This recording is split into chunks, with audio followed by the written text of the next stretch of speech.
এখানে রাজনৈতিক কর্মীরা ছিল, ছাত্ররা ছিল, তরুণরা ছিল, শ্রমিকরা ছিল, কিন্তু আরও একটা বড় উপকরণ যারা মূলধারার গণমাধ্যমের পাশাপাশি আপনারা যারা অনলাইন সাংবাদিকতা করেন, বিভিন্ন প্ল্যাটফর্ম ছিলেন, বিশ্বের এক একটা নীল ধ্রুব তারা।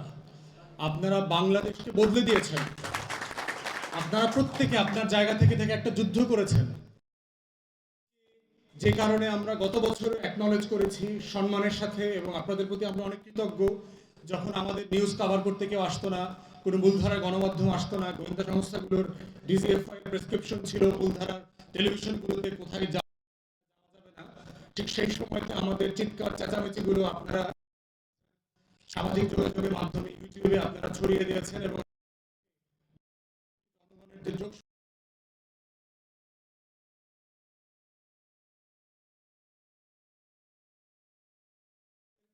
আপনাদের অনলাইন প্ল্যাটফর্ম মিডিয়াতে যারা কাজ করেন, যারা চালান, আপনারাও এই অবদানের একটা বিশাল অংশীদার। অতএব সেই জায়গাতে আমরা আপনাদেরকে অ্যাকনলেজ করছি এবং কৃতজ্ঞতা প্রকাশ করছি আমাদের তরফ থেকে। দেশের ব্যাপারে আমাদের সংক্ষিপ্ত বক্তব্য হচ্ছে, একটা নতুন রাজনীতি তৈরি হবে, তৈরি হয়ে গেছে। মুক্তিযুদ্ধ যেভাবে ৭১ পরবর্তী জনগোষ্ঠী এবং জনতার এবং তরুণদের চরিত্র মনোজাগতিক পরিবর্তন করে দিয়েছিল, ২৪-এর বাংলাদেশও বদলে গেছে। যেই ৬৫% জনগোষ্ঠীর বয়স ৩৫-এর নিচে, এই জনগোষ্ঠীরা ভাগ্য তৈরি করবেন আগামী দেশের বাংলাদেশ ২ বলতে কি বোঝানো হবে, দায় ও দরদের রাজনীতি মানেটা কি, বাংলাদেশে কি আমরা আবার গুমের রাজনীতিতে ফিরে যাব, আবার কি আয়না ঘরের রাজনীতিতে ফিরে যাব, আবার কি লুটপাট, অলিগার্কি, মানি লন্ডারিং এর রাজনীতিতে ফিরে যাব, আমরা কি আবার ইলেকশন ইঞ্জিনিয়ারিং দেখব, কে জিতবে কে হারবে বিভিন্ন জায়গা থেকে সিদ্ধান্ত নেওয়া হবে, কে কথা বলতে পারবে কে বলতে পারবে না, কোন কথা সঠিক, কোন কথা বলা যাবে এবং কোন কথা বলা যাবে না, সেই ধরনের একটা ফ্যাসিবাদে ফিরে যাব অথবা ফিরে যাব না, এটার একটা চ্যালেঞ্জিং টাইম এখন চলছে।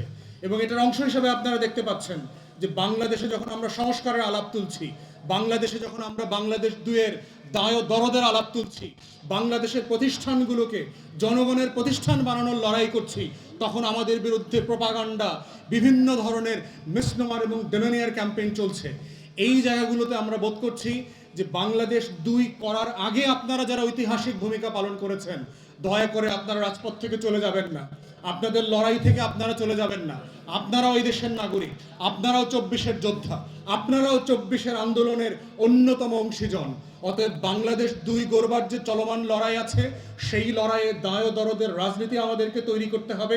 সকল দেশি বিদেশি শত্রু যারা যারা আছে বাংলাদেশের, গত ১৬, ১৭, ১৮ বছর ধরে বাংলাদেশের স্বাধীনতার শত্রু, সার্বভৌমত্বের শত্রু, আত্মমর্যাদার শত্রু, জাতীয় স্বার্থের শত্রু, আমার বিদেশ নীতি, আমার পররাষ্ট্র নীতি যারা অন্য দেশের কাছে বিক্রি করে দিয়েছে, তারা বাংলাদেশি হোক অথবা বিদেশি হোক, রাজনৈতিক দলের হোক অথবা চাকুরিজীবী হোক, তারা যেই হোক, তাদের বিরুদ্ধে বাংলাদেশ ২ গড়বার আমার যে লড়াই, আমাদের যে লড়াই, সবাই মিলে এবি পার্টি এবং আমরা আপনারা সাংবাদিকরা মিলে সেই নতুন বাংলাদেশ গড়বার আমরা লড়াই চালিয়ে যাব ইনশাল্লাহ।